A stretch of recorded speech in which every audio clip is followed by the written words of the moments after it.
on this computer. Okay, so hello, welcome to the podcast. I'm your host, Larry Liu, and today I'm very happy to be joined by Reza Hasmath. He's a Trinidadian Canadian academic who's a full professor in political science at the University of Alberta. Prior to this appointment, he held faculty positions in management, sociology, and political science at the University of Toronto, Melbourne, and Oxford, and has worked for think tanks, consultancies, development agencies, and NGOs in US, Canada, UK, Australia, and China. He received his PhD from University of Cambridge and was formally trained in philosophy, public policy, international studies, and diplomacy, and social and political science, as well as in various East Asian and European languages. I'll leave a link in the description box to his website. So thank you very much, Reza, for joining me here. Well, thank you, Larry, and for that introduction.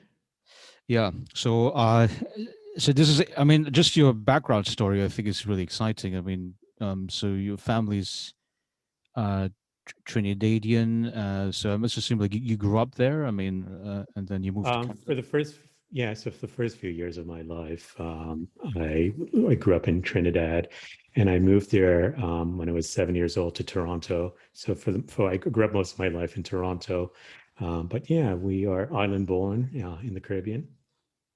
Yeah, yeah. And I mean, I just read a very brief, article in Wikipedia about, the ethnic situation in Trinidad. I think one third of the population is South Asian, and then one third is African descent, and then the rest is sort of like a mixture of different groups. So you got Chinese, you got Europeans, and so forth. So I wanted to ask like what was it like? I mean, just spending the first few years there. I mean, I mean, in many respects, it is as you said, it's a multi-ethnic melting pot. But interestingly enough, ethnic difference was not something I was conscious of, nor do I think it was very salient in our everyday, because we're just so mixed. There's so much mixing in Trinidad. In many cases, you can think about it as in how in Brazil, or a lot of Latin American countries, there's a lot of mixing between the populations who've been there for about 100, 150 years. So I saw myself as Trinidadian first, rather than having my parents, being either from Northern India, we suspect, or from the Middle East, from one part of my family as well. So yeah, it's Trinidadian first, and it's that melting pot, really. And what was super interesting is coming to Toronto, which is equally another melting pot, where almost 40% of the population are visible minorities. And so it was the transition from Trinidad to Toronto was very seamless in that respect. yeah, well, it's amazing. So you went to school in Toronto, and then um, yeah. So was there anything salient about your upbringing there? I mean, I'm just thinking of there's a South Asian comedian, Russell Peters in Toronto, and he was sort of sharing his, you could say, like a big part of like his obsession with like ethnic jokes is because he was being picked on because he was South Asian descent, um in Brampton, I think, and did you have any of that experience as well? I mean, Well, I'm first and foremost, I'm super surprised that you are actually aware of Brampton. So, Toronto, growing up, I grew up in downtown Toronto, and Brampton is one of the suburbs, and it's predominantly South Asian, and there's a lot of ethnic communities there. In downtown Toronto, I actually grew up among Italians. I went to Italian school. And so actually I took classes in Italian. I went to Catholic school, we had masses in Italian. Most of my friends were Italian Canadians. And so my experience is, I mean, I love Russell Peters. He's a hilarious comedian. But my experience was slightly different insofar. I was with a well-entrenched sort of ethnic community, particularly the Italians at the time, whereas his experiences living in the suburbs would be with more visible minorities. There was some variances there, but again, there's a lot of sharedness and a lot of jokes. Jokes is a great way to understand conflicts, a great way to understand or making sense of a reality, I suppose, right? I mean, I did this one paper, what a joke is not a joke in the Chinese context. I was looking at online satire. And really, it's like how to make fun of a really serious situation. It's one way you can actually get around it. So when I think of a Russell Peters and he talks about his experiences, being in Toronto and his multi-ethnic community, it's a great way to talk about serious issues, but yet in a less sort of serious fashion. Yeah, it's really fascinating. Yeah, so you then end up deciding to like, so where did you do your undergraduate studies?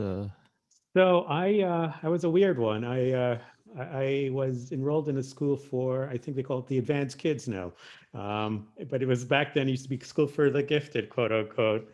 And so I left school really early. I went to Oxford for a year, and then I went to Georgetown for another year. And then I finally came back to Canada and did my undergrad for 2 more years. And yeah, I graduated at Queen's University in Canada.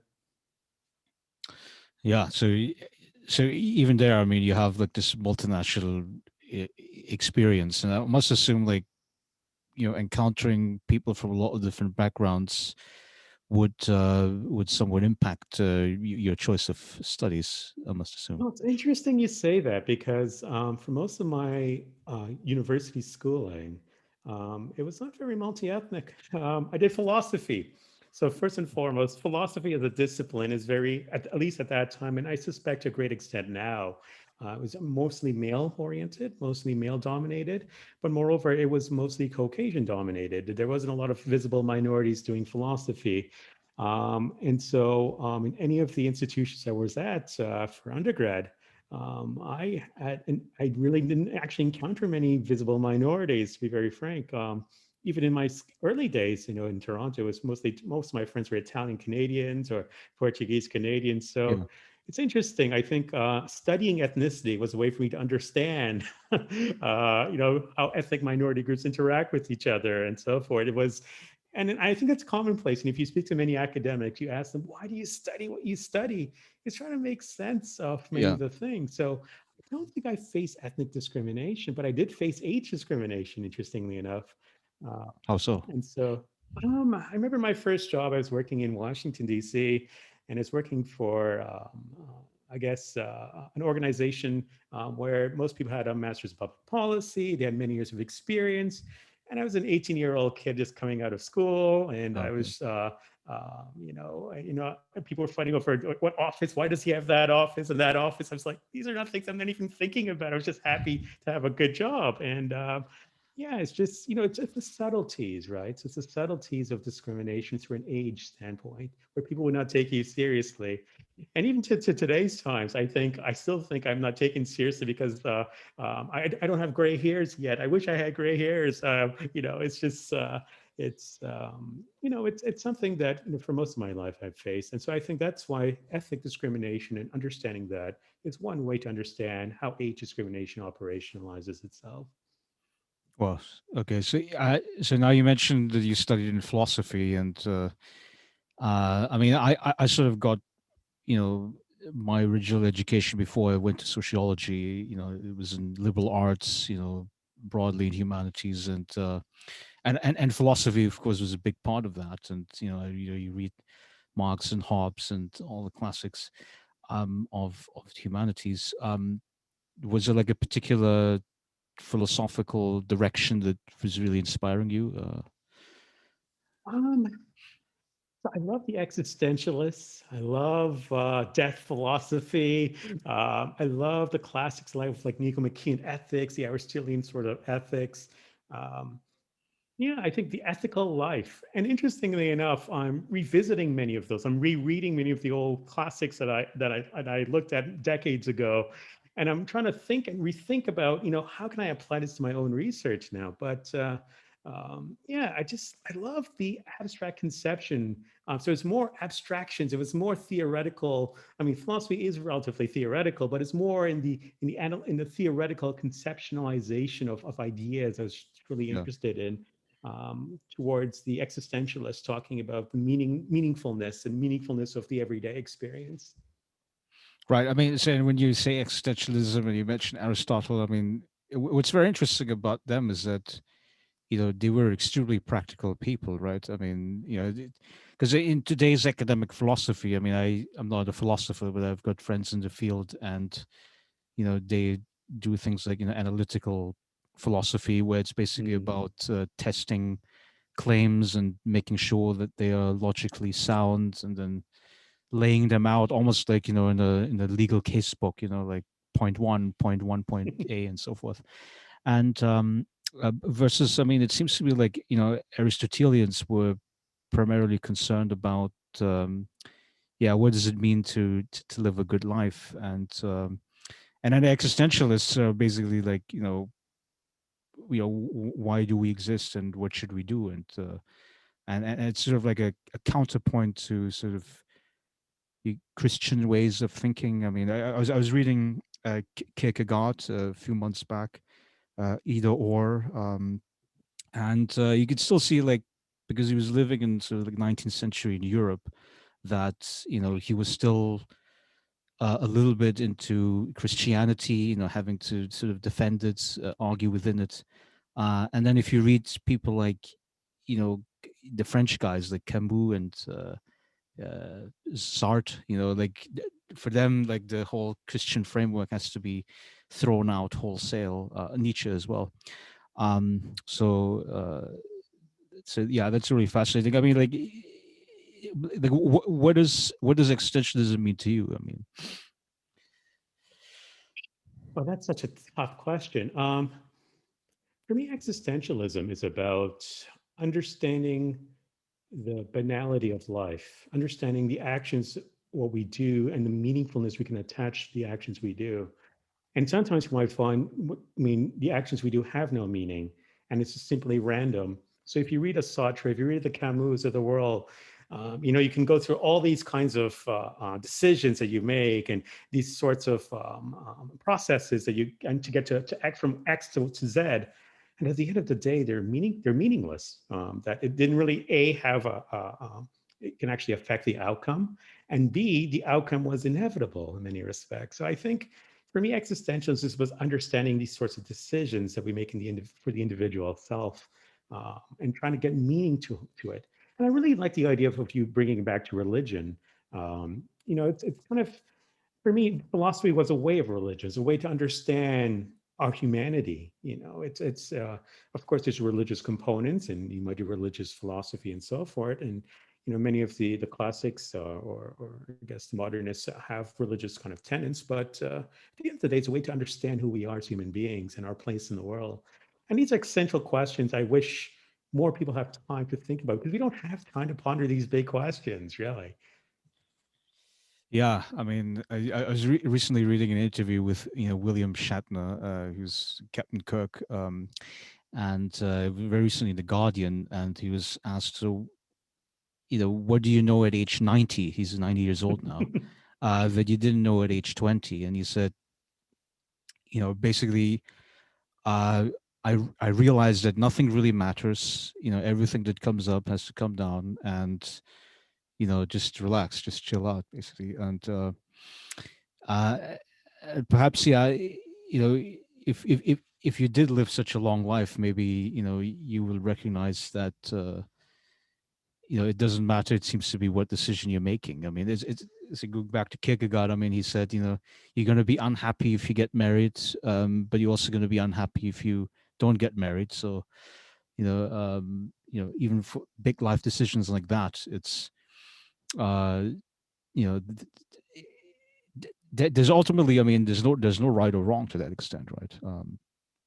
It is, Well, and that's the thing, and I think if you adopt that perspective at a very young age, I think there's some attendant benefits as well as dangers. The benefits are you tend to understanding the totality of things. Everything, it's not necessarily meaningless, but things we shouldn't be so serious about everything. Like it's not the end of the world. But on the flip side, there's certain things. So, for instance, I often rest with this idea of what is something that I hold dear. In fact, if I was to flip that back to you, what is something you hold dear that is universally you? And it's interesting, like, I don't think I have anything that has a capital U universality that I say I hold extremely dear, that I'm going to defend it in a dogmatic fashion. I feel like it's a way for us to learn and experience more without this dogmatism, without having this capital U universalism. So I think existentialism is a way for, as an analytical way for us to understand it, but it's a great way to understand how we can live our lives in many respects, even though there's some negative connotations that can be attached to that. So right, so I mean, the biggest question I think in that we all ask ourselves, I mean, when we get up in the morning, we have to make ultimately decisions in life. I think that's what Sartre's big takeaway was. And yeah, so is there, like, for you, is there like a practical answer to, this big question about meaning of life? Every day, I like to try to do something that I feel like I've accomplished something very small. So, for instance, I submitted a paper today. I feel like I accomplished something small, Yeah. and I feel like having these small components, and hopefully they add up to something bigger. I think that's my general philosophy in life. I don't. I mean, when I was younger, I had plans, right? I had by age, 20, I want to do this. By age 30, I want to do this. And I think once I've achieved most of them, I thought, now what? Um, and that's interesting. Like I think having smaller plans. So now, in our background sort of conversation, I'm doing photography now. I'm doing creative things. I'm doing cooking lessons. Yeah. This is, and for those who've known me at a very young age, they'd be quite surprised because they never saw me as someone who's creative. They never saw me as someone who cooks. I can't actually drive right now, so that's on my lesson. That's one of my goals in the next couple Oh, in wow. this year or next year. Learn how to drive. Um, so I mean, it's. I think it's just the order changes, right? So I mean, I think everyone has like the set sort of order in which they do things. So you get your driver's license at 16 or 18, depending on the jurisdiction, even 14. Yeah. I'm getting it a couple of decades later. um, but Never too it's late. just an ordering. Yeah. Yeah. Yeah. Yeah. Yeah. I mean, I really like a quote by Richard Feynman, which is that, it doesn't really matter what the meaning of life is. You just have to find your passion, you sort of like your hobby, and um, and, and then you should spend as much time as you can on it. And then some people are very fortunate because it happens to also pay an income. It's like a business or a job or something like that. Right. Right. But for most people, maybe they think, well, the job, it doesn't make them really happy, and so they just do what's necessary, and then they turn to the hobbies. And I must assume like photography is sort of a big part of that. I mean, like, how I've long been does that doing go back? I've been doing this for 20 years now. And I think it's funny. I mean, I'm going to admit this out into the public domain. I was always scared to put it out in the public domain because I think if people Oh. saw that I traveled and lived so many different places and doing non-academic things, they would not take me as a serious academic Mm, because it takes time to do this, right? So if you're doing this, I'm not doing research. If I'm cooking or if I don't know, like learning art or these various kinds of other attributes or tasks, I'm not doing my core competency, how people perceive me, of what my core competencies are. So it took some time, but really I want to go back to what you suggested about people should start doing things that they enjoy, and I think it's a luxury to do that because it requires a certain economic sort of um, consistency in your life. It requires a capacity in which you are able to do that in terms of time. So there's a financial component, a time component, and most people do not have that luxury. And so I do feel blessed that I have that ability to be able to pursue these things and to have a job that I don't actually see as a job. So it's interesting. If we ever interact, I might message you like 3 a.m. in the morning or at all times of the nighttime if I'm working on a paper because I'm just thinking about the paper. yeah. Or I might be on a beach and I'm working on a paper and people are thinking, why are you working so much? Why are you such a workaholic? And I always reply, this is not work. I do not, Yeah. this is fun for me, right? Like Yeah. I Yeah. am Yeah. so blessed that I'm able to do a job that I don't. It's not a job for me. It is a way of life. It is just enjoyable. It is. It gives me pleasure to think about these problems. Right. Yeah, it's really fascinating. I think with a lot of academics that I talk to, I mean, they make a similar claim, right? That you could sort of choose whatever you want to do at any point in time. I mean, I talked with a bunch of cousins. I mean, like they were social workers, nurses, and so forth. And when they report back to me their experience of education, because they have bachelor's degrees, right? Uh, they always considered schooling to be a chore. I mean, always something that Hmm. well, you had to do it. You had to get the high GPA. You had to get into the right college, etc. And it was something that you had to go through in order to get the job. And they really enjoy this sort of like 9 to 5 kind of lifestyle where when you come home, you know, you put on your Netflix and then you just enjoy the rest of the evening, and the rest of the time is yours. And it seems to be that in as professors, academics, PhD students, even for myself, um, you know, for us, everything is sort of blurry. I would say, it's like you're basically working all the time, but then sometimes you carve out niches doing other things. So So, I mean, I agree with you there, and I think I think it's also it's coupled with a certain type of psychological characteristics that gets that individual who's the academic who's looking at this research problem.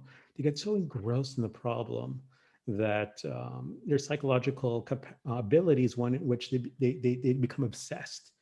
Now, that's not to say you can't have another function where, and I know in a lot of European countries, they really try to practice this, where you treat the professorship, you treat the PhD as a job. You come in at 9, you finish at 5, and they're able to have that sort of, I guess, a work-life balance because they see it as a work sort of situation. So it is possible.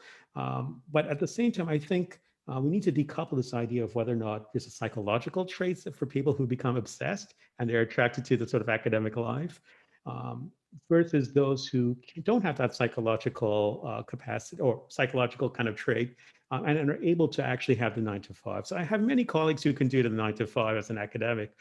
For me, I just can't. I just can't stop thinking. If I'm thinking about a problem, I'm thinking about it all the time, and it's just in the back of my mind.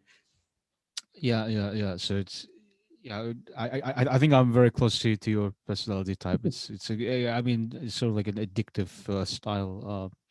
But maybe it makes us somewhat productive and able to produce new things. So we'll get back to your intellectual trajectory. So you went to Cambridge and you got your PhD there. Um, and yeah, so talk a little bit about what you did sort of in your doctoral research and what came after that. So, in the UK system, when you're doing a PhD, there's no coursework. So I was, at the time, it's called Social and Political Science, the faculty. Now they've reorganized it to very separate disciplines. So there's a sociology, political science, psychology. But I think I was very lucky to be in a sort of faculty where it had all these various disciplines meshing with each other. So it was perfect. It was like doing philosophy. And so I never had any formal sociology training because I never did sociological courseworks. Hmm. I did philosophy, I did public policy for courseworks, I did diplomacy, very practical courses. But when I got to my PhD, here I am writing a dissertation. And my supervisor was a Latin Americanist. My initial dissertation topic was looking at the management of ethnic differences in Canada versus Argentina. So my that's why my supervisor was Latin American. It's a very noted one. What was really interesting in the first couple of days, we interacted with each other. My supervisor and I. He goes, "You speak Chinese?" I'm like, "Yeah." Where are you going with this? It's like, why did you go to China instead of Argentina? Argentina is boring to do this kind of work. Go to China to compare Canada and China. So I ended up doing my study looked at managing ethnic minorities in China and Canada in a comparative fashion. and looked at modeling the rise of ethnic tensions. So it's interesting. Like now we talk about Xinjiang, now we talk about these various kinds of ethnic difficulties in China. But a couple of decades ago, a decade and a half ago, I should say, I was looking at Xinjiang and it's looking at, I model ways in which you can suggest that there might be potential violence occurring there. And it's all socioeconomically rooted.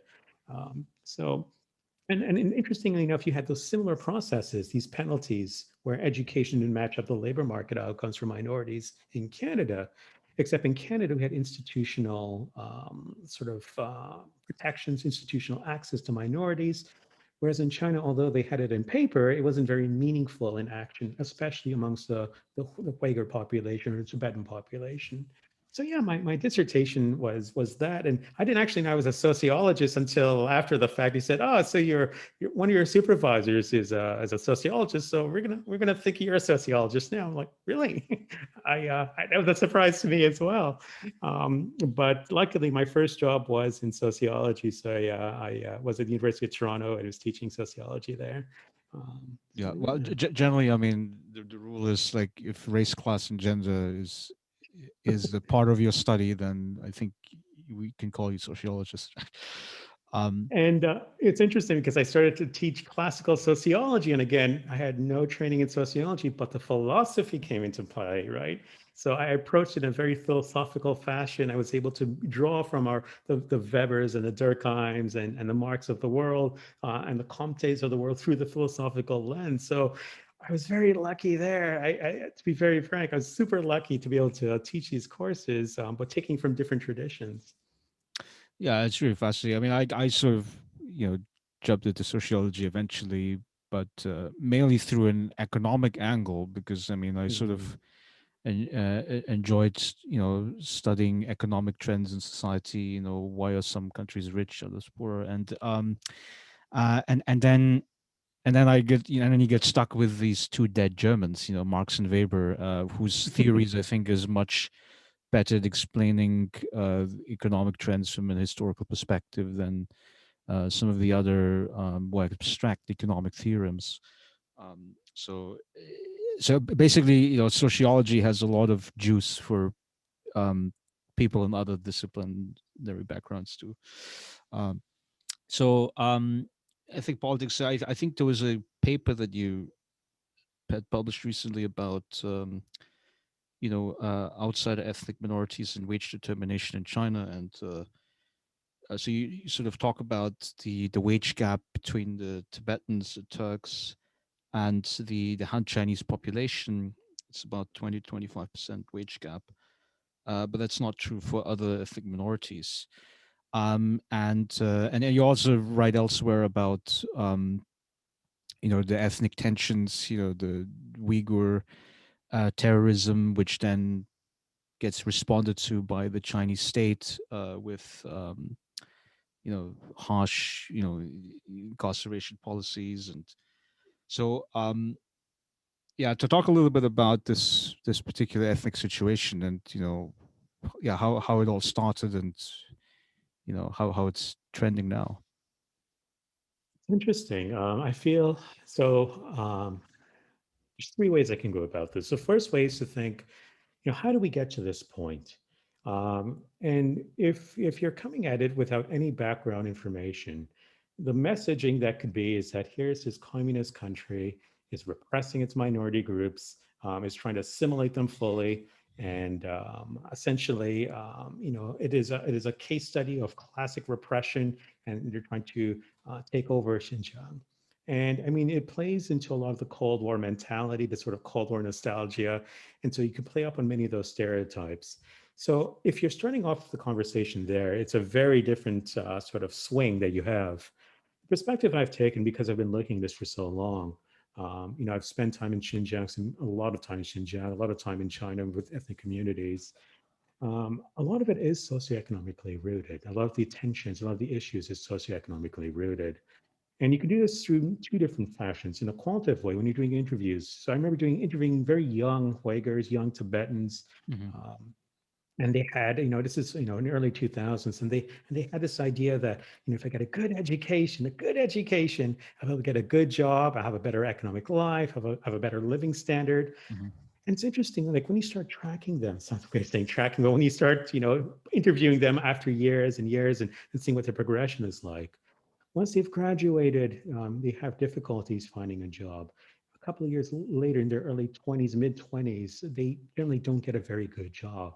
And they're not getting a good job relative to their education. So they're not getting returns to their education akin to the Han Chinese population in Xinjiang or in Tibet. And so, in many respects, as though they have a psychological break. They try to understand, well, why am I not getting a good job? Why am I not getting a good wage akin to my to Han Chinese? And they come to the conclusion, many do, is due to their ethnicity. Now, many of the individuals I spoke to and have been interviewing over the years, they're not very strong within their ethnic sort of identity. I mean, yes, they know they're Huig or they know they're Tibetan, but for the most part, it wasn't quite salient to their core identity.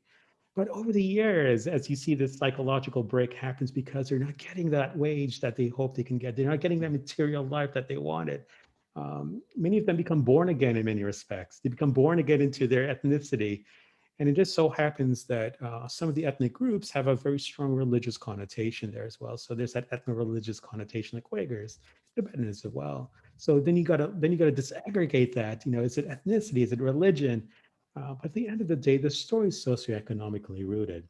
So the second way I would look at this is a socioeconomic conversation. The final way I would look at this is, how does the state respond to this? And it's interesting because the state has viewed this as a potential act of terrorism. You could see that people who can potentially radicalize, you can have flash ethnic violence. And to be fair, it was increasing in scope, flash ethnic violence. There was, attacks randomly all across China. And so the state had this real fear. Like when I spoke to state ethnic officials, who I've known again for many years, there was a real fear that this might actually spill over.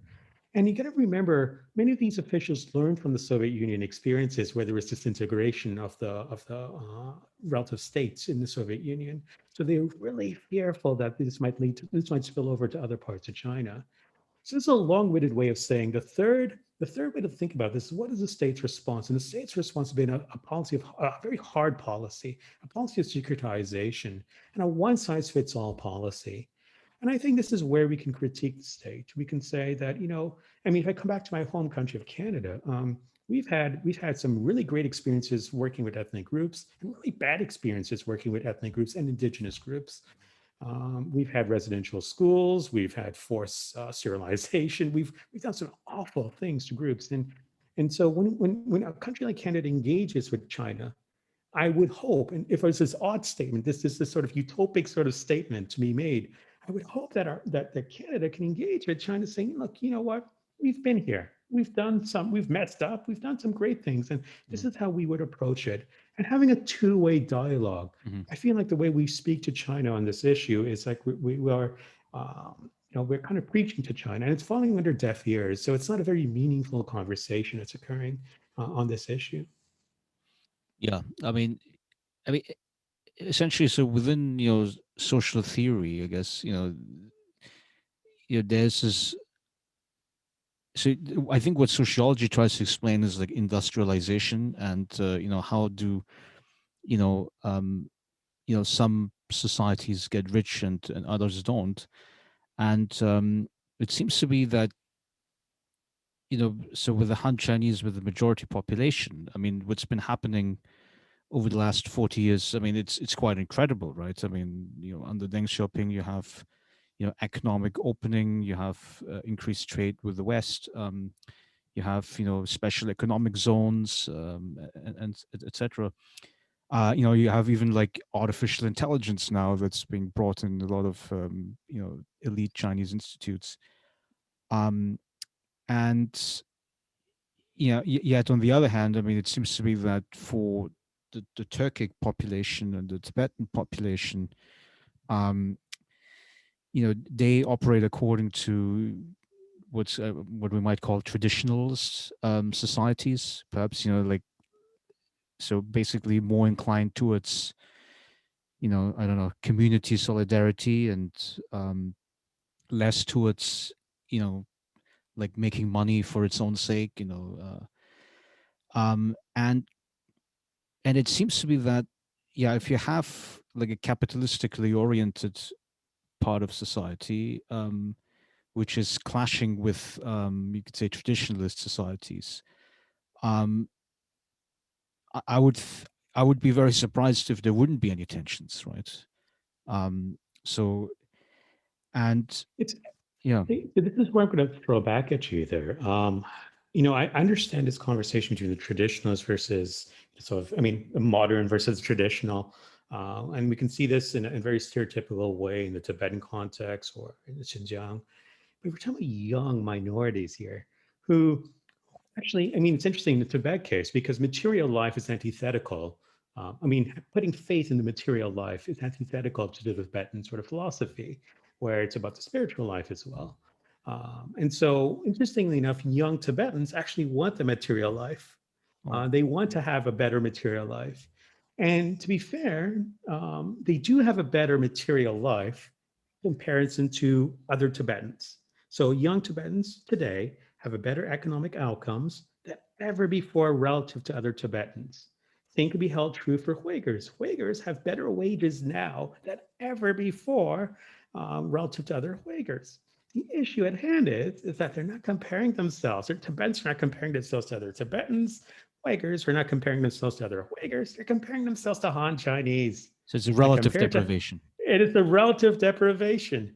And it's interesting because we talk about like Xinjiang as is one of the most advanced sort of territories in China, which has clean energy. There's so much investment in clean energy, natural gas, wind power, geothermal sort of energy. Um, it is a leader there. The issue at hand is that the Han Chinese and those who are they have internal migrants who are Han Chinese coming in, the Han Chinese who are there already. They're the ones who are accessing these high wage, sort of high status positions in the high tech sector. The Uyghurs who are educated and can do this, especially the young ones, don't have access to that. And that's where the sociological kind of elements come into play because, it's a common sort of well, it's not a not so common understanding that, most high wage, high status jobs are not found through direct applications, found through networks. There's a network effect. Yeah. There's a cultural effect. There's a, can I, when you're at the interview stage, can I fit within the organization? And it's interesting. I did several of these studies where I remember I had this one Tibetan who went to Beida. She did her PhD at Beida, and Mhm. she lived an entire life in Beijing. In fact, she's never been to Tibet in her entire life, but technically, her dangan or on her her nationality was always Tibetan. And she go to these interviews, and people will be like, "Oh, you're Tibetan. Tell me more what it's like living there." And she's like, "I've never lived in Tibet. My family Yes. doesn't. We're third generation in Beijing. I don't even speak the Tibetan language." But the issue at hand is that the employers never saw that she can fit within the organization. And so these are things not only that's restrictive to China. That's the interesting bit. This happens in the US, it happens in Canada, it happens anywhere in the world, these operations. So it's not necessarily a Chinese sort of issue at hand here. It's operations that's global in scope. Right. So there's this issue of, I guess, cultural fit. I mean, this is like the Lauren Rivera research about, I mean, how do you get jobs in, high status consultancies and financial firms, and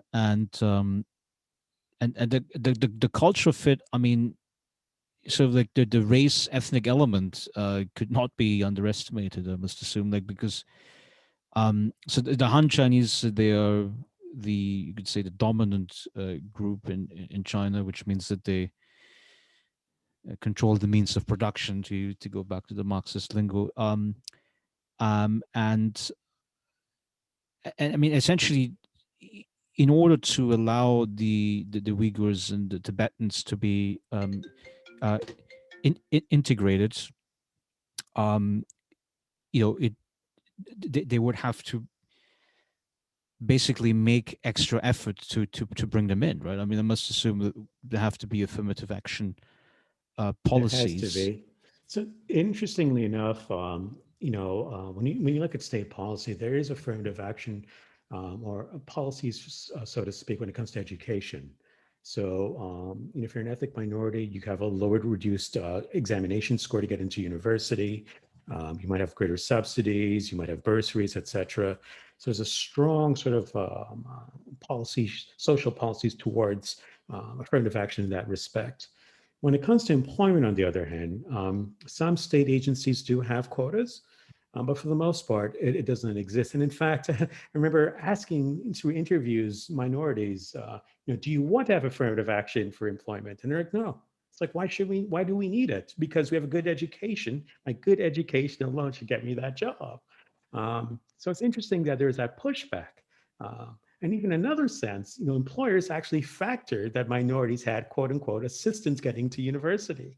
So when I go back to my Tibetan PhD example, sometimes employers would say to her, would actually say to her that, you know, I mean, yes, you went to Beta, but you had help getting into Beta because you had a lower reduced score. And it was So the part, it's employers like, and discount the education. they discounted the education in Yeah. many respects. Yeah. Yeah, and so that's an issue where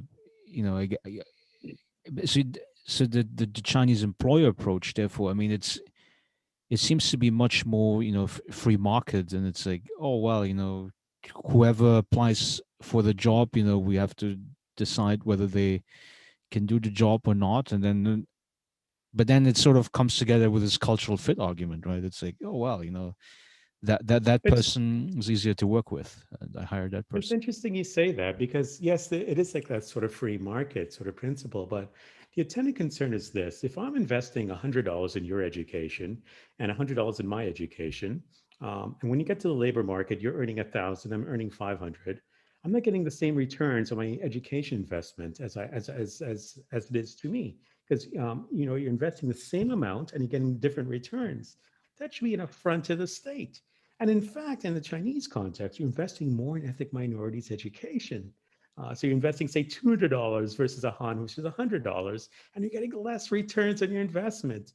So that in itself, if you're looking at free market principles and economic principles, I think it would suggest that maybe the state needs to intervene in some fashion to ensure that they're getting good returns on their investment. Now, you can be cynical and say, well, one way to do this is just invest less in ethnic minorities because you're not getting the returns. I would not want to go that path. I would want to go the other path. And let's try to try to improve their standing. Let's try to improve the trust amongst ethnic groups. And when you increase that trust, you find it actually seeps into the labor market outcomes as well. I mean, has there been actually some positive examples of integration inside the workplace that you could think of? I mean, Oh, definitely, definitely. And so amongst the majority, I mean, amongst the 50, there's 56 ethnic groups, 55 ethnic minority groups in China. I would suggest to you the majority are actually well integrated. The majority are. I would say it's only the outsider ethnic minorities who have issues. So for instance, the Koreans, the Korean sort of population have higher wages than the Han Chinese population. They have better returns to their education. That's partially due to the presence of South Korean firms in China who are hiring them as well. And they have their own ethnic sort of communities as well. But if you look at the Manchus, if you look at the Zhuangs, if you look at many of the larger ethnic groups, especially if you look at the Manchus who are well integrated, you find that they get good returns on their education akin to the Han. So, I mean, even though there are 55 official ethnic minority groups, it's really a few and I would say the visible ones, the outsider ones who have difficulties, and it's partially a result of trust, a lack of trust amongst Han Chinese, or lack of interaction, meaningful interaction with ethnic minority groups. well, I mean, I've watched a news report where you know the government would essentially dispatch certain Han Chinese to mix with Uyghurs and to basically visit them and have interactions and you know I I, I don't know whether that kind of like informal to somewhat formal pressure, I mean, whether that's the Right. best way to result in So integration. At heart, the theory and in principle, it makes sense. It's like contact theory gone crazy. Um, on the other hand, it's not meaningful interaction. As you said, it's forced interaction. So yes, you do need to have meaningful interaction between the Han Chinese population and the Uyghur population. They need to be friends, close friends. They need to have intermarriage amongst them. I mean, that's the best way to measure contact, I suppose, between groups at a Yes. marriage rate, intermarriage Yes. rates. But having a Han Chinese go a couple of days, or once a week, once a month, and having these kind of formal tours, it's not going to be very meaningful interaction. And so again, at heart, it makes sense from a theoretical standpoint. The execution, on the other hand, is has to be much better than that. So right now the population balance in in Xinjiang, I mean, it's, I would say, about half Han and then half uh, the the Uyghur population, and other It's Turkic slightly groups. skewed towards the Uyghur and minority population, but yes, it has become less and less so the case that the Uyghurs are dominating that A- and population. what's the housing pattern? Because we know from U.S. and North America studies that there's always this racial segregation that is happening. Uh, The white flight, it's like, oh my god, you have more people from colored mhm. backgrounds coming in, and then whites are moving out. I mean, so what's the housing pattern in Xinjiang? It is completely segregated in many respects, and I think that's a reason why they're trying to change those rules to have forceful kind of neighborhood swaps. So traditionally speaking, if you go to Lhasa, if you go to Urumqi, there is Han Urumqi and Han Lhasa, and then there's Tibetan Lhasa and Uyghur Urumqi, and it is it is such a stark contrast. It got to the point where the first time I was at Urumqi, I was with a government tour. And my government minder would say to me, "Don't go to the Uyghur Urumqi by yourself, or because it's dangerous there." And I was just thinking, with my complexion, my background, I should be fine. And the second and third times that I've been there, I've gone to no issues there, and people are friendly. But there is that division. Now, to their credit, to some extent, then mind you, the execution is just awful. They are trying to integrate the communities because that's a great way to improve economic outcomes, to pool the community resources, and that's things that we've learned from the U.S. experience. Oakland and San Francisco is a great example of that. But they're trying to do that, but the way it gets, I guess, magnified is that they're doing it in a forceful fashion. They're taking villages, they're taking communities and moving them to Han Chinese areas, and so it's not in a very It's not organic. it's not organic. That's a great way to put it. It's not a very organic fashion. It's very forced. So again, the theory is there. It's just the execution is lacking. Yeah, yeah, and so force. I mean, to some extent, I mean, having a strong central state um, can have some benefits. I mean, like I was in Beijing and Shanghai like a couple of years ago, and right then and there, so I took the bullet train from Beijing to Shanghai, and it's really fascinating. It was about 5 hours, I think, trip. And then shortly before I left in the summer of 17, I saw in a newspaper they said that they were gonna increase the speed further, so that's like a little bit more than 4 hours now. And I was really astounded by that, and also the fact that you know up until 15 years ago, they didn't have any bullet trains, right? So it's like this force with which you can make things happen. I mean, another example really was the coronavirus. I mean, you saw that this first denial about that the virus existed in the first place, and then all of a sudden at the end of January, they're like, if you're in Hubei or in Wuhan, you cannot move out. We're going to bring this under control, and they did, and it was really fascinating to watch that about the power of the central state.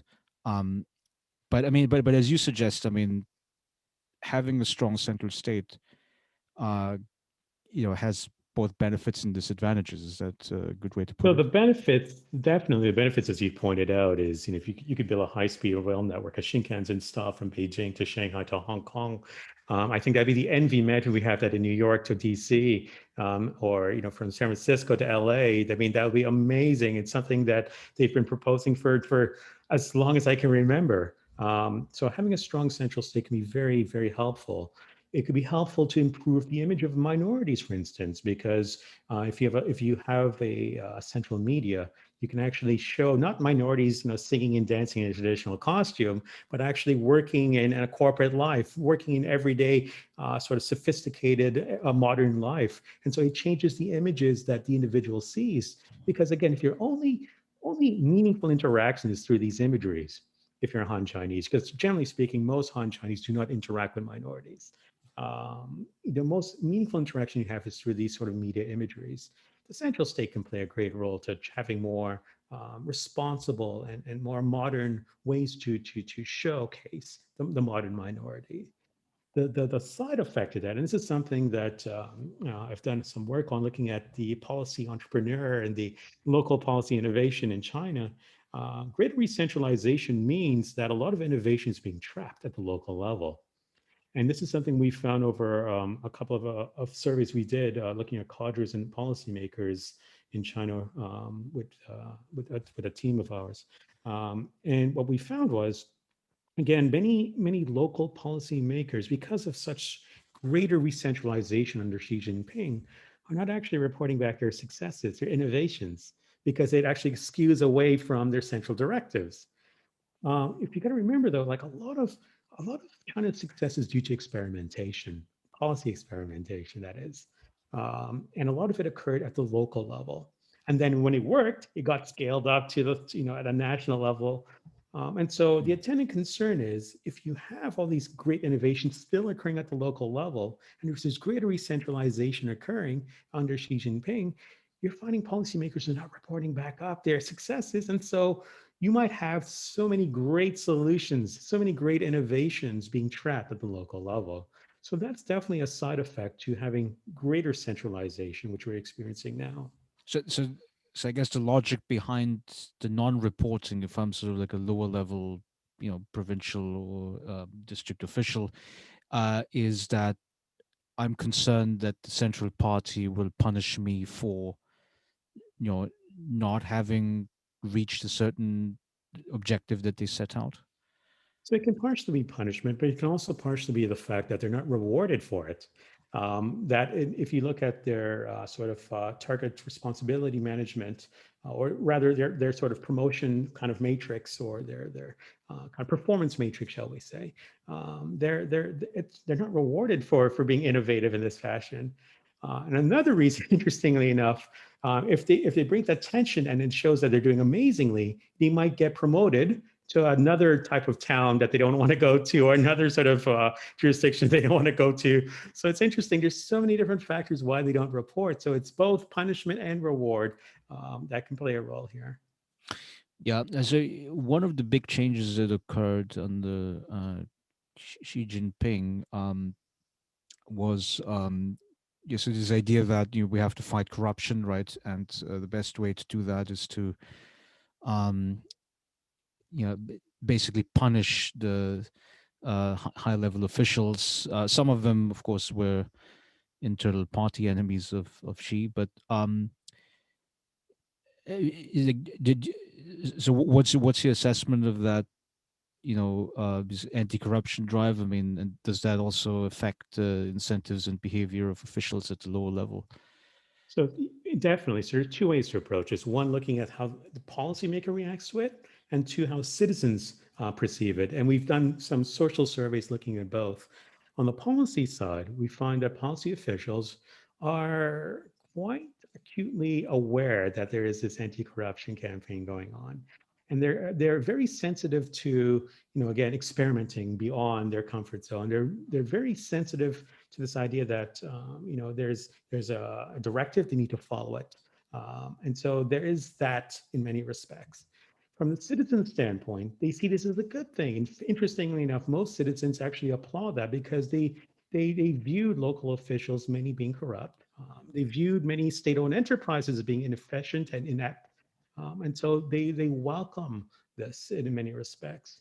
And in another way of thinking about this, re-centralization, having these sort of anti-corruption kind of mechanisms, which is really a rubric for greater re-centralization, it creates standardization.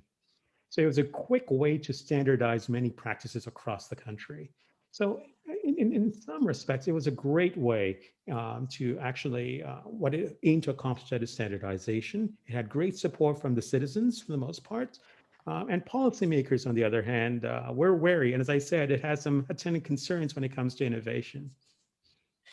Yeah, yeah. So you would say that that the anti-corruption drive is going to push more innovation at the local level. So it's a potential It is going to relationship. push more at the local level that doesn't become reported, which is problematic. Right. So in one paper, the innovative personality. So you distinguish between authoritarian, consultative, and entrepreneurial bureaucrats. Can you describe a little bit for the listeners about the distinction? So let me give you a bit quick background here. So we had unparalleled access to do these personality kind of psychometric testing on bureaucrats and policymakers. So when they come to the party school to become retrained, when you had these kinds of learning exercises, we were able to input a couple of psychometric questions. And we wanted to see what makes an innovative sort of policymaker. Is it very similar to other jurisdictions? Are they generally risk takers? Are they generally, do they have psychological traits? Is it their sort of environment that fosters that? Is it their networks that foster that? And at the end of the day, we found very few people actually take risk, which is similar to most jurisdictions. It's not necessarily a Chinese trait. The variance to the Chinese case, however, is that if they knew within their immediate network that someone actually was innovating and was taking risks, they're more likely to do so. So within their own personal networks. Two, if they took innovations, if they did took a risk beforehand. So we had many cases where you had like a mayor from one town became another leader in another sort of jurisdiction. And that mayor would take risk in that town. And so he ended up taking risk again, irrespective of the fact that, there's greater decentralization. So the sort of personality trait that we found was someone who was agreeableness, had great risk taking.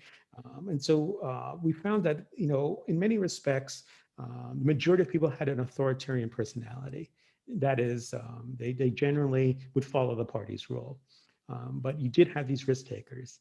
Now, the sort of implications to that is this twofold. One, if you're a foreign actor, if you're a domestic actor trying to influence policy, and that's out of the box thinking, you find those policy entrepreneurs. They're the ones you want to target. That's the characteristics you want to target. The second sort of idea there is those policy entrepreneurs are the ones who are driving innovation for the most part. And so it's within the interests of government to not trap them, that you want to incentivize them to actually report back their innovations. You want to incentivize them in either financially or through promotions or the like to do this. Um, because again, the adaptability of the party, the adaptability of the government is based on innovation.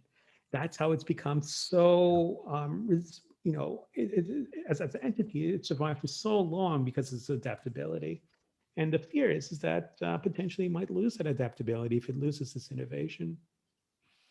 Right. So it seems to be that the trends in Communist Party history is like, do we go towards a route of more centralization, which seems to suggest more conservatism, like basically keeping the status quo, and or do we go towards this entrepreneurial, let's try new ways of doing the similar thing, or let's do a totally new thing, and then you are much more adaptable to challenges. And I guess, like, yeah, it's like the original split, right? It's like, Mao Zedong versus Deng Xiaoping, and it seems to be that um that under Xi, I think there's probably a more push towards conservatism again, and that, yeah, that could be, you could say, a less stable direction in which it could go. So you also had a paper about economic legitimation in a new era. It's about public attitudes and state ownership and market regulation, which is again another one of the core areas of you know state functions, which is to provide you could say jobs inside the state-owned enterprises. And you say that the youth, the urban youth, is very skeptical about it. Could you talk a little bit about that? Sure. So this was in many respects, a paper that went a direction we didn't think it was going to go. So we initially started off this project by trying to figure out, we're bringing modernization theory into the fold. We're thinking, hey, is there value shifts as certain at the subnational level as people get richer? Do you see value shifts? Or is there going to be different levels of support for the state and state activities? And we had mixed results. So at the end of the day, when we constructed this paper, we were trying to think about, are there certain SOEs, are there certain commanding heights that the public can support? And to our surprise, the majority of the public said, you can let go of many of the SOEs. We don't need SOEs. We can have private entities doing that, especially among the young. Especially among the young, we found that was a reality. And so the implications there is that if China did want to let go many of its SOEs, it has public support to do so. Telecommunications, for example, it's one of the most frustrating bits for many of our respondents. Mind you, again, akin to many other jurisdictions, when it comes to defense, when it comes to strategically important sectors, citizens believe, interestingly enough, they had a sophisticated understanding of this idea that the state needs to have a hold on that. Um, so yeah, it was an interesting paper in that respect, that it told us that you can't let go of many of the SOAs and have that sort of privatization if China does elect to do so, and citizens would support that, especially the young. Right. I mean, what's the employment profile of that urban youth? Because I mean, so I'm like, are they thinking that it's much better for them once they graduate university, let's say, Hmm. to work at the private sector company? They, Ma Yun or whatever, they Hmm. might want to work for one of these big technology companies, a- and and the SOE is no longer, you know, I mean, it might not be a viable path anymore, right? Because I think there was like a big transformation of the SOE in the late 1990s, right, Yeah, where they yeah. did big And layoffs. they But let go of many. Yeah. yeah, so it's essentially like this whole idea of like privatization, neoliberalism, the praise of the private sector. I mean, it comes about as a result of basically the state enterprises not being, you could say, a major source of employment anymore. Correct? Well, it's interesting. So this is not something our study speaks to, but if you look at other sort of studies on this topic, what they are finding is in the early 2000s, towards the early 2010s, you found that the preferred destination for young graduates were private firms, more so than state firms. That has shifted under Xi Jinping in many respects. In the Xi Jinping era, you're actually finding more people wanting to have employment in state firms, even if they pay slightly less, but they have greater security. And so there's that trade-off of security over wages. But even more so, I think it's interesting to see that youth unemployment is actually increasing in many of China's largest cities.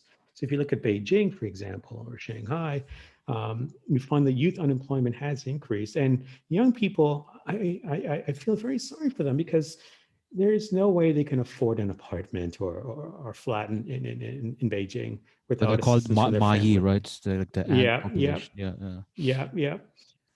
It is, and so there's no way they can find a job that can sustain the lifestyle or minimum sort of livelihood without assistance. And so it is troubling.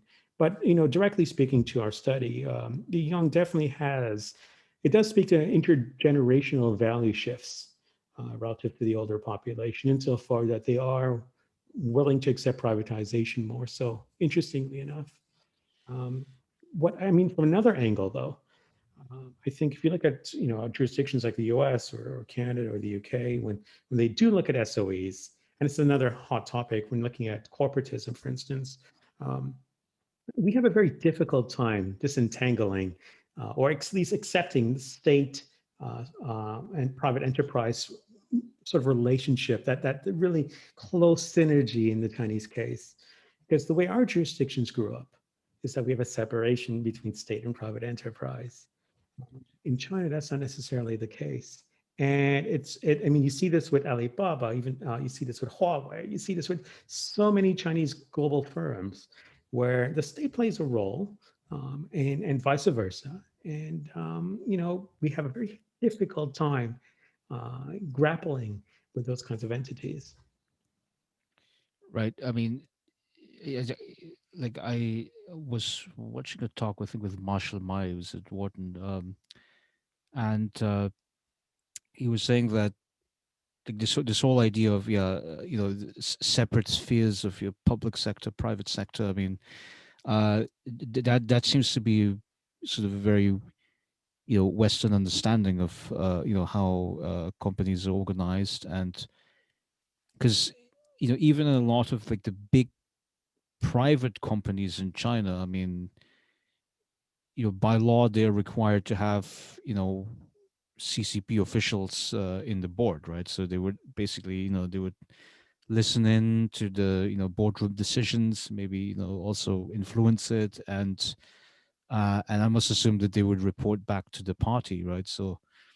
Um so this whole idea of like being able to separate party state and private actors in the marketplace, um that's not the case. And also, I mean, the case with Ma Yun, I mean, this is a very famous one, Mhm. right? He gave the speech in Shanghai, and then he basically was in the house arrest. He doesn't speak out anymore and stuff, because he had criticized the central government for being too restrictive in financial market regulations.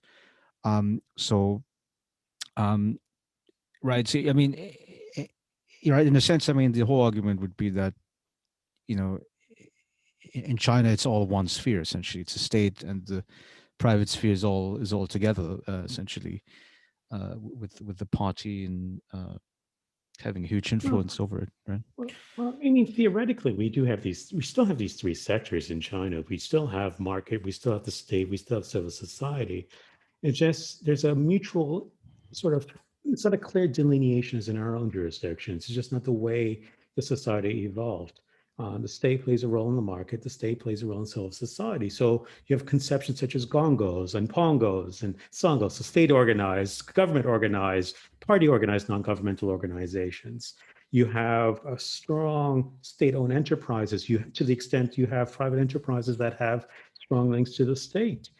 So it's just a reality in which China's evolved. Yeah. Interestingly enough, you could say this is the case for many East Asian societies. If you look at South Korea, Samsung, it's a great example where you The see their chaebol, boards. yeah. Exactly. Their board goes from government back to Samsung and vice versa. Use a flip-flopping. It's a strong relationship between state and private enterprise. And so this is something that us in the West have a very difficult time grappling with and actually treat it with suspicion.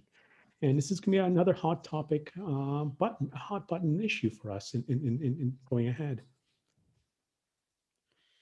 Yeah, I mean, so one of the historical sociology theses that really fascinated me is by this Russian American economist, a sociologist, Gerschenkron, and so he talks about this very simple idea that the later you get into the game of capitalism and industrialization, the more you have to rely on basically a powerful state, because the state would create, you could say, protective conditions to develop domestic enterprises, such that at some point they might be able to sell finished manufactured goods Mm, to the world market, and you know yeah, like the Peter Evans empirical work and the South Korean development model, which worked more efficiently than in Brazil, let's say. Um, would be a case study of that. And it seems to be that that China, I mean, really being late in the game, so to speak, because before Deng Xiaoping there was nothing in terms of industrialization. Um, would you agree with that thesis that the state would have to be there for late developers? So it's interesting. I feel like there's a contradiction in terms in the Chinese case. On the one hand, interestingly enough, people will be surprised to hear that was a better rule follower in global trade, in global terms, in global economic life than you would ever imagine. In fact, it's really a great actor if you actually measure China's sort of behavior relative to other actors. On the other hand, internally within China, and I think it seeds out in its external face, is that this idea that the rules were written by the industrialized West. The rules for trade, the rules for how one should conduct within the market, within a capitalistic society, was written by Western actors. China doesn't have to subscribe to that. Why should it subscribe to that? In fact, China might even put up its hand and say, you know what, we want to rewrite the rules or make our own rules. And most countries, if they had the ability to do that, they would. Be very frank. It just so happens China has growing power to be able to flex its sort of power in order to ensure that it protects its own interests and it's able to at least challenge the existing norms and rules within the international economic order. So that's a long-winded way of saying I think there is some credence to that theory, but there's a lot of minute grains that we need to look at in the Chinese case that might give exception to that. Right. I mean, it's a big part of when you say China's trying to assert its power and write its own rules. I mean, y- you know, the way so we could see it is through the Belt and Road Initiative, right? And it was first announced, I believe, at the beginning of the Xi era, almost 10 years ago. And yeah, and so the idea is that you bring more investment money from China into, I don't know, developing ports, developing roads and things like that. Um, yeah, have you looked at basically what has become of this Belt Road Initiative? I mean, and how other Well, countries are tied to China. I've always said that in many respects, China needs a great marketing firm. And it's just, and the reason why I say that is, most great powers have something like this. They just don't call it the Belt and Road Initiative, where they're going to build infrastructure for their own products and so forth. And so the US have done this, the Dutch have done this, the Brits have done this. They've all done this. They just didn't label it as the Belt and Road Initiative. So, it's interesting when you go back to the initial stage when this was announced, academics and even policymakers were scrambling and thinking, what is going on here? What is this Belt and Road Initiative? It's as though it was an announcement without actually having any teeth. But it makes sense. I mean, if China wants to expand its markets, if it needs to access greater raw materials, it needs to build better ports, it needs to build greater infrastructure, it needs to have better connections. This is what any nation would do. So I don't think this is unique to the case of China, except maybe the scale and scope and the fact they put a label on it is definitely unique. They need better marketing. I mean, China has to market us a bit better. And I think, but at the end of the day, it is an initiative that I think any nation state would do in order to act to secure its sort of markets. It has to build that infrastructure. Yeah. So there was another paper I found very interesting from the finding. So it's about holding up half the skies. It's about labor market outcomes for women, and Yeah. and you essentially argued that for ethnic minorities, there's improved labor market outcomes compared to Han women. And I must assume, like, you mean like wages and employment. So Yeah. Yeah. could you explain to us the intuition? Well, so in this, we were trying to figure out, is there a double penalty? So I mean, there's a gender penalty and there's an ethnic penalty. Why don't we see if it actually has a double penalty insofar there's an ethnic and gender penalty? Yeah. To our surprise, we found that Han women actually are penalized more than ethnic minority women. And interestingly enough, one of the reasons might be expectations or life experience, insofar that ethnic minority women do need to get that double income in order to survive. Whereas Han women, on the other hand, because if they're, especially if they're married, you find that there's necessarily that economic pressure to get a higher wage, so they can actually work less hours. They can have, they can be penalized insofar. So I mean, on the one hand, you can suggest that there is a lack of a double ethnic penalty and ethno gender penalty. On the other hand, if you dig deeper into why that's the case, it's still quite disturbing that ethnic minority women and men need to work longer hours to get similar returns on their education. So it's still a penalty for ethnic minorities. But yeah, it was an interesting paper. We were just trying to dig deeper. In the Western case, and in the Canadian case, for example, we do find that ethnic minority women are not as penalized as ethnic minority men, interestingly enough. So there isn't that double penalty as much as we would expect. But is it also the case that like ethnic minority women they work in certain occupations where there's extremely high demand and it wouldn't be filled by any other social ethnic group or gender? So I mean, essentially, you would have, home health aides or, like healthcare, social care, things like that. So that could be a possible operation. It's just not something we kind of tested. One of the really frustrating things about working on these issues in China is that the data is not forthcoming. Mm, And I'm partially guilty of that because I've been in situations where I've had to aggregate the data. So we had all 56 groups, but in order for us to publish it in the public domain, we had to aggregate it to say Han Chinese and ethnic minority group. We couldn't actually display it as the individualized ethnic groups. So we've had to do this for, I've been working with the National Bureau of Statistics for a few years, and the Chinese Academy of Social Sciences on these ethnic diversity surveys. And again, we had to aggregate the data at the national level and public level domain. Sorry, the public data that we did publish. And so it is super frustrating that that's what you're working with. I wish we had more refined stats on this, that we can have that accurate representation and dig deeper from a quantitative standpoint. So at the end of the day, we do rely more on qualitative kind of evidence, just because the data is not there, and at least in a robust fashion.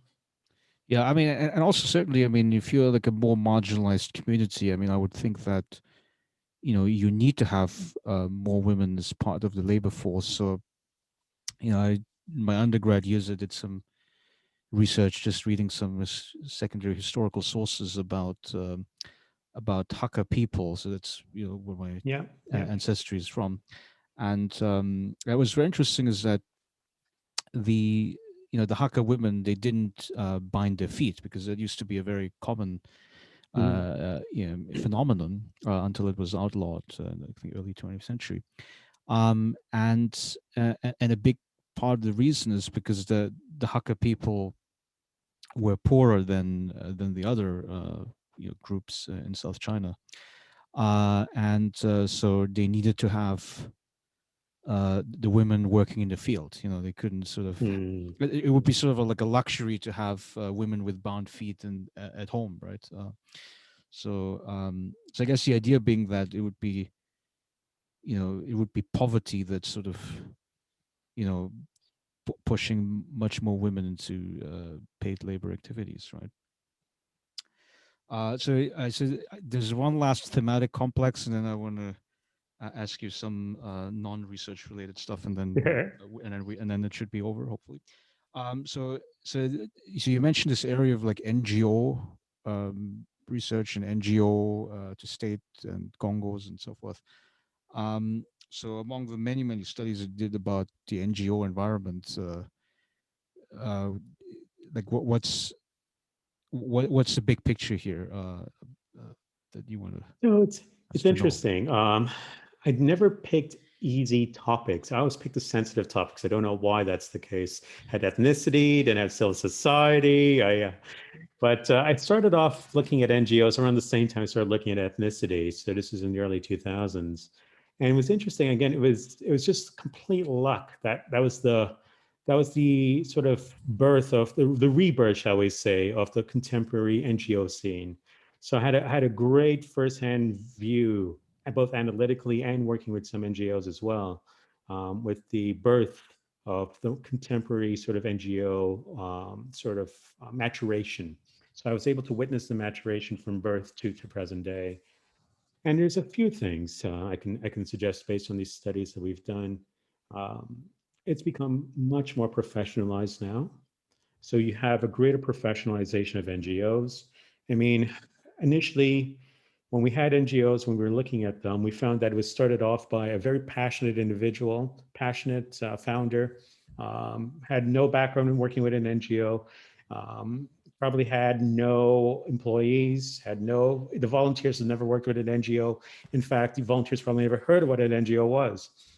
In our early days when we did interviews, we were going there with bright eyes and thinking, we're going to ask these questions and so forth. And we ended up having a conversation for many minutes, just talking about what an NGO is, because our government officials say, what what is this non-governmental organization you speak of? What are you talking about? And so, it's interesting. We've gone from that to a point where it's so sophisticated in terms of structure. So now there's boards of directors, there's scaling up projects, there's funding mechanisms that they can attract.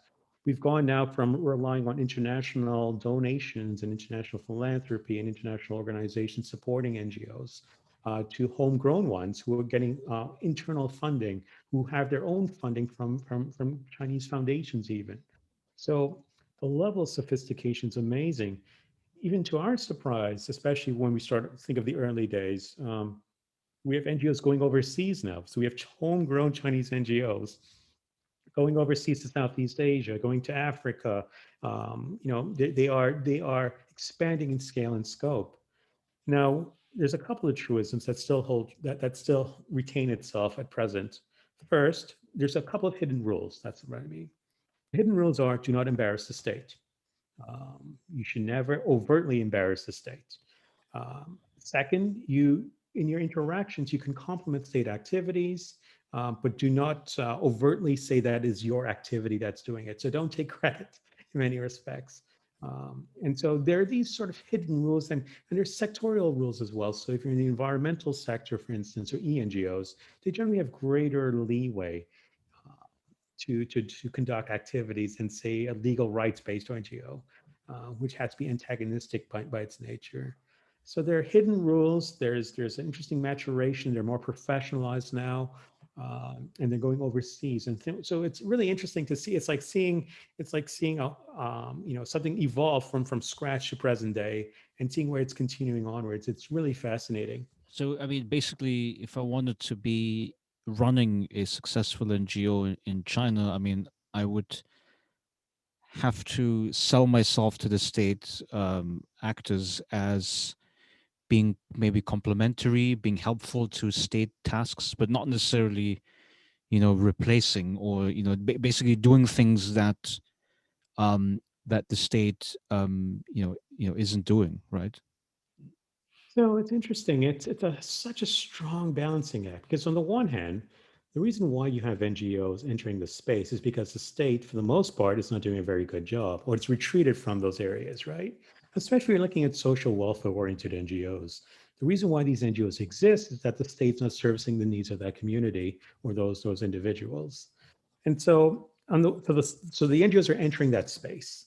On the other hand, if you overtly say the state's doing a terrible job, that's not conducive to actually doing your actions. So if you're the NGO, there's a balancing act here. You have to think of what is your mandate? Is your mandate to service your constituents? If that's the case, then part of the pragmatic approach to do so is to either work in hand with the state or the state has strategic ignorance on your part. And what I mean by that is this: imagine you have migrant NGOs. Now, at the time, you found that you had a lot of illegal migrants working in many of the cities, but you still need to service their needs. You need to service their education, their health, and so forth.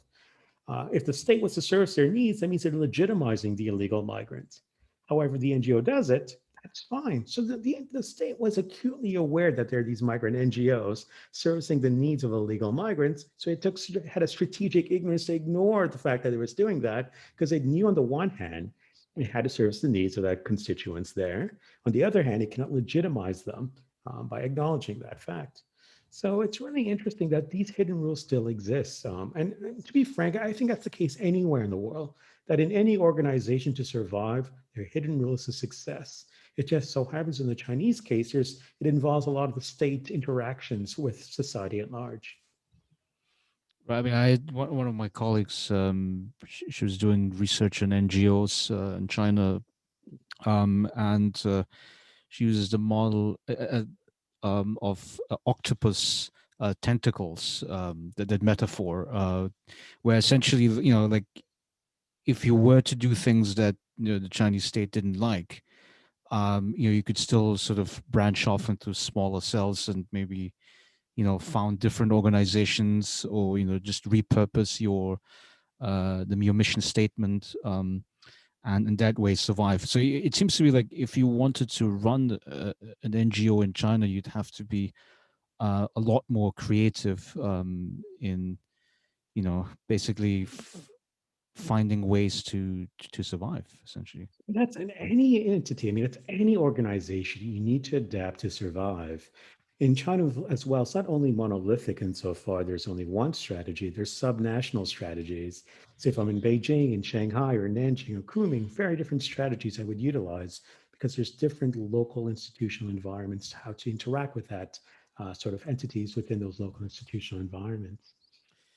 Okay, so I'll ask you the last question. This should be the end. So you mentioned like the culinary certificates that you were making. So tell us a little bit about how you got to that point. Why you wanted to get these certificates, and what's your favorite cuisine? What do you like to cook? Well, it all started because of two facets. One, I can't crack an egg properly, and two, I can't cut properly.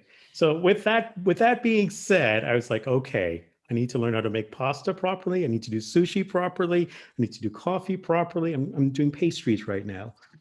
So I just because I was so terrible at it, I wanted to be better at it. That's simple. It's as simple as that. It was a challenge. It was something it requires work and effort to do. So in terms of culinary, where do I even begin? It really, I mean, it can go from haute sort of cuisine to the everyday cuisine. So, I mean, I am envious that you're at least close to New York City or New York based. I'm not, and that you have such a access to such great restaurants and experimental restaurants. It is something that I enjoy going to all the time. And so I love the scientific approach to cooking. I love the experimentation of that, the deconstructing of the egg, for instance, or having art as food, for instance, to just everyday cuisines like a fresh sashimi straight out of the fish market. Oh, Oh wow, that's amazing. beautiful. With Yeah. fresh wasabi, that's it. And just you're in heaven. Or even like fusion or having like Peruvian spices. So coming from Trinidad, we love our spices. Anything spicy, and I love applying it to cuisines you think you should not apply it to because traditionally they did not use spices. So I can talk about food all day. But again, I got into this because I was so terrible at it. Yeah, I mean, but I mean, I think cooking is a very unique kind of skill because you're gonna get hungry, and I think the hunger is the best form of teacher. I mean, or at least forces you to be creative to some extent. While with other things, I also do bird watching. I mean, on the side. I mean, if I didn't feel like I had the need for it, maybe I would stop it. But with cooking it's different because the hunger comes back every day. So so I think it will call upon you to be creative on that. So on that note, well, so thank you, Reza, for spending that time and wasting your precious time with me. And yeah, I thank all my listeners as well here. uh,